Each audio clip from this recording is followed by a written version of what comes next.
Randy Orton हो सकते हैं जेगा फाटू अटैकर वाइट क्रिस जेरिको की वापसी पर आई तगड़ी अपडेट।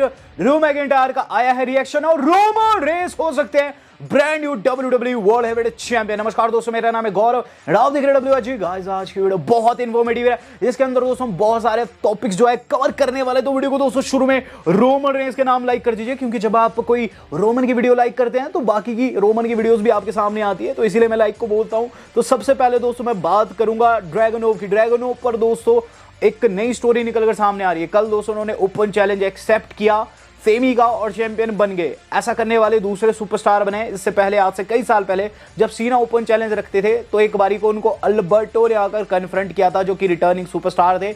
वहां वो भी चैंपियन हो गए थे, यूएस चैंपियन बन चुके थे। और यहां दोस्तों ड्रैगनोव ने भी सेम चीज किया है। तो रिटर्निंग ऐसे सुपरस्टार दूसरे बने हैं जो कि अपनी वापसी पर चैंपियन हुए।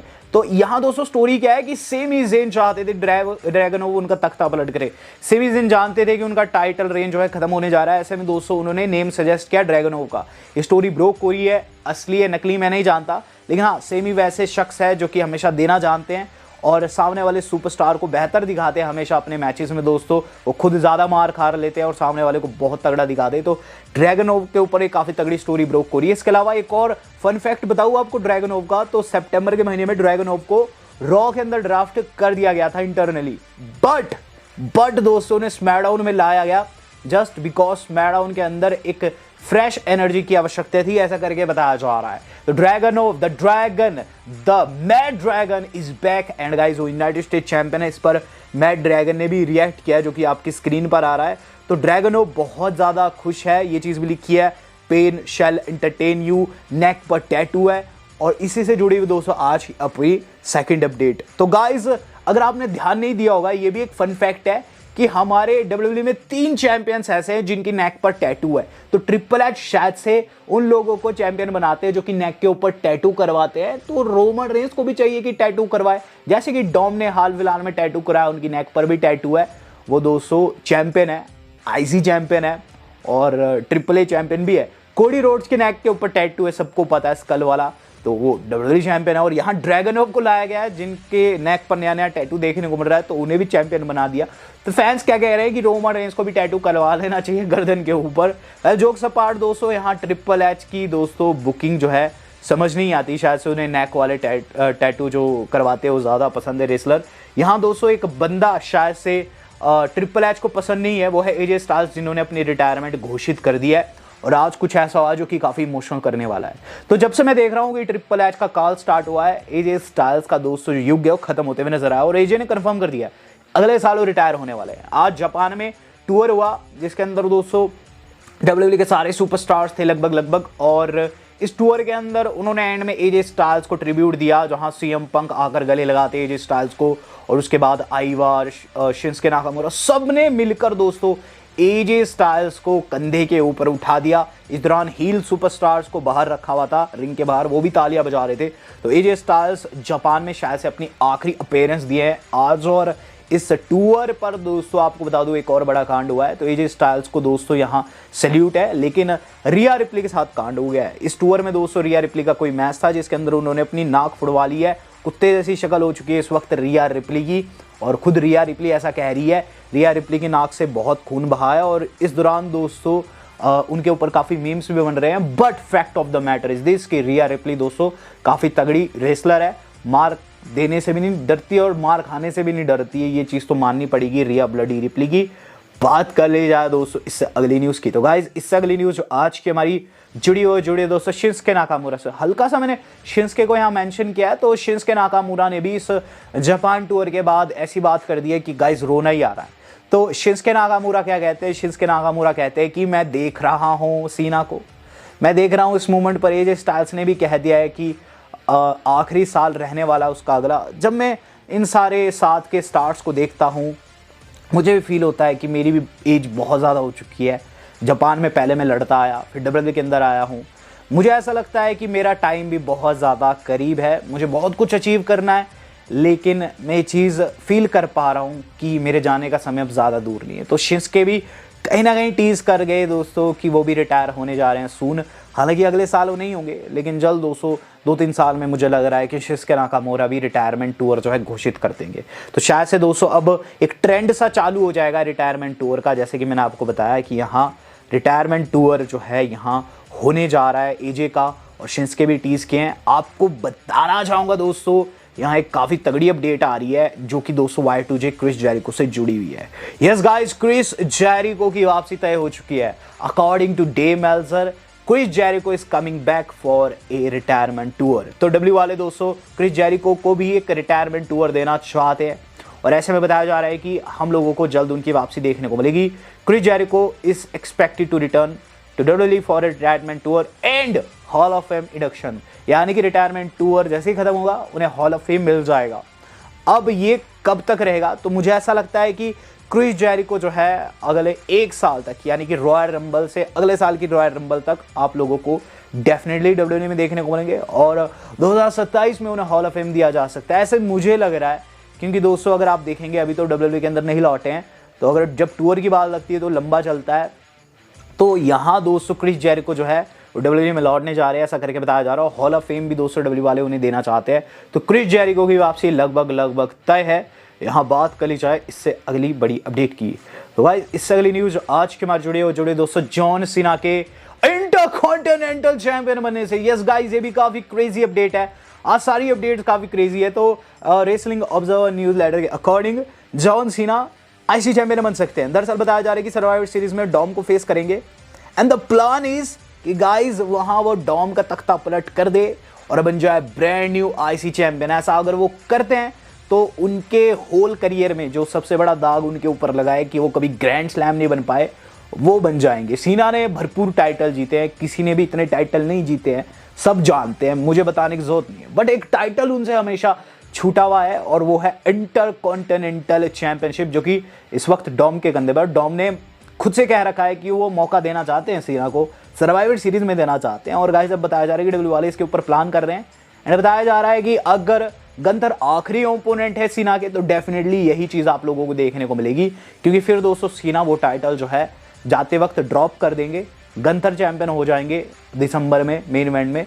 देखते हैं ये होता है या फिर नहीं, लेकिन हाँ इस वक्त यही आइडिया जो है पिच किया गया है। और यहाँ दोस्तों बहुत अच्छी न्यूज़ इसलिए भी है क्योंकि सीना दोस्तों इंटरकॉन्टिनेंटल चैंपियन बनेंगे। तो गाइस देखने वाला समा होगा। मैंने कई बार सीना को चैंपियन बनते हुए देखा है, लेकिन IC चैंपियन कभी भी उनके कंधे पर नहीं आई है। तो मज़ा बहुत आएगा दोस्तों जब सीना फेस करेंगे डॉम को। बात कर लेते हैं दोस्तों अब द गेम ट्रिपल एच की। तो हमेशा से ट्रिपल एच एंड विंस को कंपेयर किया जाता है, लेकिन ट्रिपल एच दूर दूर तक विंस के लेवल के नहीं है, इस चीज़ से पता चलता है। According to Fightful Select, Triple H was not backstage at last night episode of SmackDown। यानी कि जो बीती स्मैकडाउन थी, ट्रिपल एच बैकस्टेज थे ही नहीं। बैकस्टेज होने से अभिप्राय है गोरिल्ला पोजीशन पर जो सारी चीज़ें रन करता है वो रहता है वो बंदा जो कि WWE रन कर रहा है, जो कि इस वक्त ट्रिपल एच है। ट्रिपल एच से पहले विंस मैकमैन हुआ करते थे। तो विंस मैकमैन दोस्तों हर शो में अवेलेबल होते थे, और रेयर ऐसा होता था कि किसी शो का पार्ट नहीं है। एक लंबे टाइम तक वो WWE, रॉ, स्मैकडाउन सभी को रन किए हैं, लेकिन ट्रिपल एच दोस्तों इस बीती स्मैकडाउन का पार्ट थे ही नहीं, और ब्रूस प्रिचर्ड ने चीज़ों को रन किया है।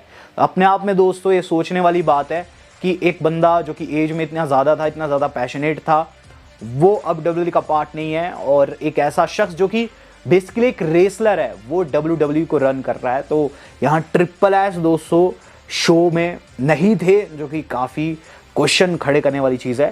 बात कर ली जाए दोस्तों एक ऐसे ही क्वेश्चन से जिसके ऊपर ड्रू मैकिंटायर ने रिएक्ट किया है। मैकिंटायर ने अपनी सफाई दे दी है कि क्या वो अटैकर है जेकब फाटू के। तो जिम में देखने को मिले Drew McIntyre after the show. उन्होंने कैप्शन में लिखा इस वीडियो के, just took a red I stayed into gym angry beyond believe, यानी कि मुझे आंख में लाल हो रखा है, कोडी ने मारा है और मैं जिम मार रहा हूँ गुस्से में। यहाँ वीडियो में क्या कहते हैं, वो कहते हैं मैं कहना चाहता हूँ जेकब फाटू के ऊपर मैंने हमला नहीं किया। साफ साफ कह दिया मैकिंटायर ने। आगे वो चीज़ कहते हैं कि मैंने जानता अटैक किसने किया है, लेकिन ये सारा का सारा जो ब्लेम है मेरे ऊपर आ रहा है। वो कहते हैं कि देखो कोडी जो है उसने मैच बनाया, देन DQ कर दिया। मैं नहीं जानता ये कब तक चलता रहेगा कि मैच बनेंगे और मुझे मेरा मौका नहीं मिलेगा। मेरा पहला रिएक्शन कोडी के खिलाफ ये था कि मैं उसकी बस में आग लगा दूँ, लेकिन फिर मेरे दिमाग में आया कि कहीं उसकी फैमिली बस में ना हो, तो इसलिए मैंने ऐसा नहीं किया। आगे वो कहते हैं कि I gotta keep going, I can't give up, I won't give up, I am a psychopath. यहाँ दोस्तों वो कहते हैं कि मैं जिम मार रहा हूँ, लेग्स मार रहा हूँ, मुझे नींद नहीं आ रही, लेकिन मैं कहना चाहता हूँ कि कॉर्पोरेट कोडी जो है वो इस वक्त चीज़ों को ऐसा दिखा रहा है जैसी कि वो नहीं है। आगे वो ये चीज़ भी कहते हैं कि मैं फैमिली की चिंता करता हूँ, इसीलिए मैंने कोडी के खिलाफ कोई एक्शन नहीं लिया, मैं जिम मार के अपना गुस्सा उतार रहा हूँ। तो यहाँ उन्होंने साफ कर दिया जेकब फाटू के ऊपर उन्होंने हमला नहीं किया, तो क्या ये हमलावर कोई और है? तो इसी पर दोस्तों फैंस की एक अजम्पशन निकल कर सामने आ रही है। फैंस के अकॉर्डिंग ये शख्स रैंडी हो सकते हैं, क्योंकि दोस्तों जो छवि हम लोगों को देखने को मिली थी उस सेगमेंट के दौरान जहां दोस्तों जेकब की और कोडी रोड की बात हो रही थी, तो वो जो छवि थी पीछे खड़ी हुई, उसके क्वाड बड़े थे, उसकी जांघें बड़ी थी। ऐसे दो शख्स है, पहले मैकिंटायर और दूसरे रैंडी ऑर्टन। रैंडी ऑर्टन को दोस्तों काफ़ी टाइम से ऐसा कह रहे हैं फैंस कि उन्हें हील में कन्वर्ट होना चाहिए, ट्रिपल एच उनकी बुकिंग गंदी कर रहे हैं, एंड मे बी ये ऑर्टन हो सकते हैं, क्योंकि ऑर्टन का दोस्तों जो हील आर्क है वो अभी तक हमने नहीं देखा है कोडी के खिलाफ में, बार बार उन्होंने टीज भी किया है। तो मे बी दोस्तों या तो ये रैंडी ऑर्टन है या फिर ड्रू मैकिंटायर ही है जो कि इस वक्त पे ये चीज़ कह रहे हैं कि उन्होंने अटैक नहीं किया है। तो दोस्तों ये रैंडी ऑर्टन हो सकते हैं, क्योंकि जो दांत गिरे हुए थे जेकब फाटू के मे बी पंट किक से भी तोड़े जा सकते हैं। ऑर्टन दोस्तों हो सकता है कि उन्होंने अटैक किया। और जेकब फाटू पर भी बता दूं दोस्तों, उनको वाकई में कोई डेंटल प्रॉब्लम आ रखी है, इसीलिए दोस्तों उन्हें रिटर्न ऑफ किया गया है। ऐसा नहीं है कि दांत वाला एंगल दिखाया है तो दांत में कोई प्रॉब्लम नहीं है, कुछ प्रॉब्लम तो है। हालांकि दोस्तों यहाँ अटैकर के बारे में फैंस कह रहे हैं कि वो रैंडी ऑर्टन है, तो इस पर आपको क्या लग रहा है आप मुझे बता सकते हैं। बात कर लेता हूं दोस्तों आज की अपनी मेन खबर की। तो गाइस मेन खबर जो आज की हमारी जुड़ी है वो जुड़ी एक ऐसी अनाउंसमेंट से जिसने अंदर तक झकझोर दिया है। यस गाइस, एडम पेयर्स ने कंफर्म कर दिया है, raw general manager Adam pairs जो है वो एक अपडेट देने वाले हैं world heavyweight champion Seth Rollins के ऊपर। और गाइस ये आप लोगों को परसों की स्मैकडाउन में देखने को मिलेगा। तो एडम पेयर्स दोस्तों वहां आकर डिस्कशन करने वाले हैं कि क्या अब फ्यूचर रहेगा वर्ल्ड हेवीवेट चैंपियन रॉलिंस का। इससे दोस्तों साफ पता चल रहा है कि सेथ रॉलिंस जो है टाइटल ऑलरेडी रिलिंक्विश कर चुके हैं। एडम पेयर्स जस्ट आकर ये चीज़ बताएंगे कि रॉलिंस को ये इंजरी है। ऑब्वियसली दोस्तों रॉलिंस को शोल्डर में इंजरी है, ये चीज़ कहेंगे कि ब्रॉन ब्रेकर के अटैक से और ज़्यादा वो बढ़ गई है। टाइटल यहाँ और रिलिंक्विश कर देंगे शो की शुरुआत में। एंड अब चांस बन रहा है दोस्तों कि हम लोगों को एक मल्टी मैन मैच देखने को मिले। हालांकि पहले लग रहा था कि गाइस ये पर्टिकुलर मैच जो है पंक के खिलाफ होगा, लेकिन अब चूंकि टाइटल रिलिंक्विश होगा तो मे बी ये ट्रिपल थ्रेट हो सकता है, फैटल 4-वे भी हो सकता है, सिंगल कॉम्पिटिशन भी हो सकता है। 4 नाम मेरे सामने निकल कर आ रहे हैं। पहला है द बिग ब्रॉन ब्रेकर का, और फिर है LA नाइट का, और तीसरा नाम है the one and only Roman Reigns का, and the fourth name is CM Punk. तो ये 4 नाम मेरे सामने निकलकर सामने आ रहे हैं। और गाइस बताया जा रहा है कि इन चारों के चैंपियन बनने के चांसेस काफी हेवी है। एंड इवन दोस्तों फैंस एक्सपेक्ट करेगी रोमन रेंस भी इस अपकमिंग फ्राइडे नाइट स्मैकडाउन का पार्ट हो सकते हैं। अगर यहाँ टाइटल रिलिंक्विश होता है तो वो भी दोस्तों इस टूर्नामेंट का पार्ट हो सकते हैं, इस फैटल 4-वे का, ट्रिपल थ्रेट का पार्ट हो सकते हैं। क्योंकि अगर देखा जाए तो हालांकि ये सारे सुपरस्टार कैपेबल है चैंपियन बनने के, लेकिन चैंपियनशिप की गरिमा और चैंपियनशिप की प्रेस्टीज जो है उसे अपलिफ्ट करने वाला एक ही सुपरस्टार रहा है हिस्ट्री में, जो कि OTC 1 रोमन रेंस है। तो गाइस रोमन रेंस के चैंपियन बनने के चांसेस बन चुके हैं, बढ़ चुके हैं। अब देखना ये होगा कि WWE का नेक्स्ट कदम क्या रहता है। क्या वो कोई सिंगल कंपटीशन, सिंगल मैच बनाते हैं या फिर बनाते हैं ये फैटल 4-वे। और अगर फैटल 4-वे बनता है तो काफ़ी ज़्यादा दोस्तों इस बात के चांसेस रहेंगे कि हम लोगों को रोमन रेंस नए वर्ल्ड हेवीवेट चैंपियन बनते हुए नजर आए इस अपकमिंग शो में, जो कि 1 नवंबर को होने वाला द मेन इवेंट। तो गाइज आपका क्या कहना है, किसको चैंपियन बनना चाहिए? Do let me know in the comment box. Video मेरी आज की इतनी थी। वेल दोस्तों आज तक के लिए इतना ही। धन्यवाद, शबक है।